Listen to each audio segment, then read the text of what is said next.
All right, so today we're gonna use a 1025R with the backhoe on it. We got a water line leak coming from anywhere from here all the way back to the street over there. We're gonna replace the whole entire line.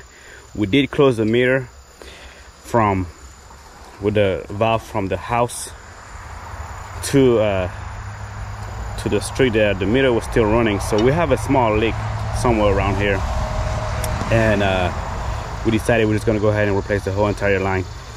Now we did call 811 and we have the marking over here, and the cable line should be maybe like just a couple inches underneath the ground here. So we're gonna dig this area by hand.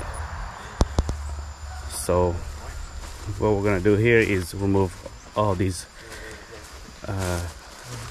tire recycle stuff. This is actually gonna be lasting longer than mulch. This is some pretty cool stuff right here.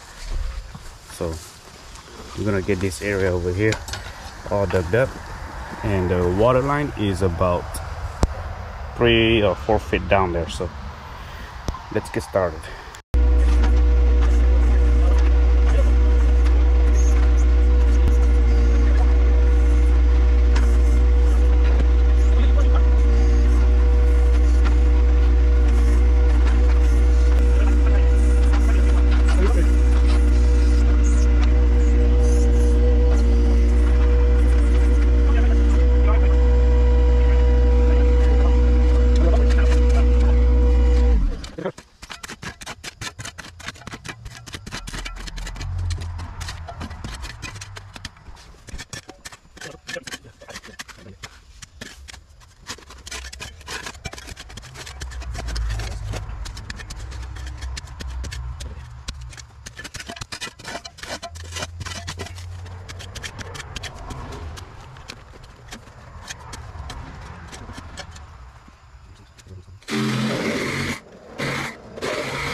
Okay, so it looks like we found a leak right here, but we're gonna do some tests, and we're probably gonna run a pipe all the way from over there to over here, because I'm pretty sure I did not hit it with a backhoe, because we dug it by hand once it got close to the wall. So we will continue digging and see what's going on.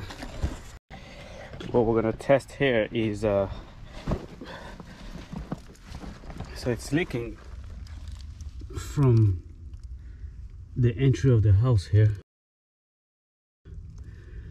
We hooked up this temporary hookup right here, and we're gonna make sure that the water is not leaking anywhere from here to back towards the street. All right, so we're gonna go to the water meter here and make sure that the number is not jumping around. So what we've got here is, let's see, 5401. Yeah. We still have 5401. It's not turning. So we know that the leak was right there by the house. Then we're good here.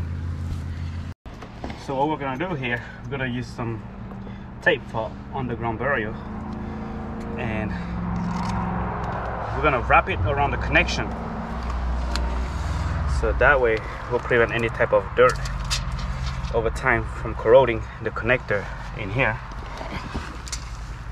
And I'm just gonna go around, make sure everything's as clean as possible. I'm gonna keep that tape right here will actually serve lock. So we're gonna go like this, pull it tight.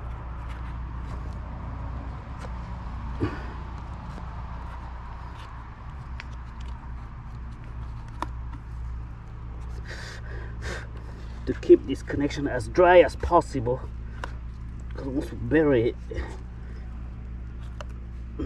it's gonna won't get to it. We're gonna put in a piece of tape just for precaution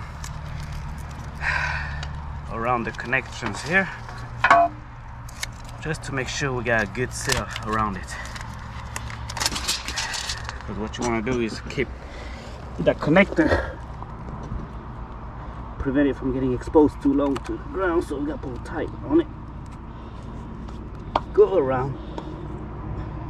Okay, now what we're gonna do is this connection right here is touching the end of the wall here, which actually may cause some issues in the long run. So we're gonna probably put some kind of see if we can find some kind of foam to keep it from the sharp edge right here, and then we'll put some rocks on the bottom here to prevent it from going down anymore, because as soon as this go down, it's gonna mess up here. So all right, so we're gonna put this little tire rubber shim here to prevent this pipe from rubbing against the concrete, which over time can cause it to leak. But this is some flex pipe, so it's extremely flexible to like it can be a nice curve. But we'll put some more rock on the bottom. All right, so we got the whole thing hooked up here. I was just double checking, see if there's any type of leaks. Looks like everything's gonna be okay. We're gonna give it about a good 10-15 minutes, and we'll check again. This up with rocks on the bottom, and hold on, let me go slow. Wait, I don't want to crack that pipe. Do it like that. I'm gonna.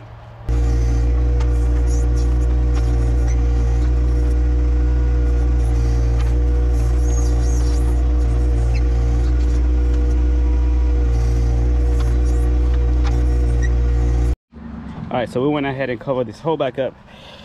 The pipe, it was over here, so make sure that everything was back like before. So luckily the leak was just right here at this point right here. We did not have to trench the whole entire line, so that actually helped a lot. So everything's good and we're good to go. We're done with this job.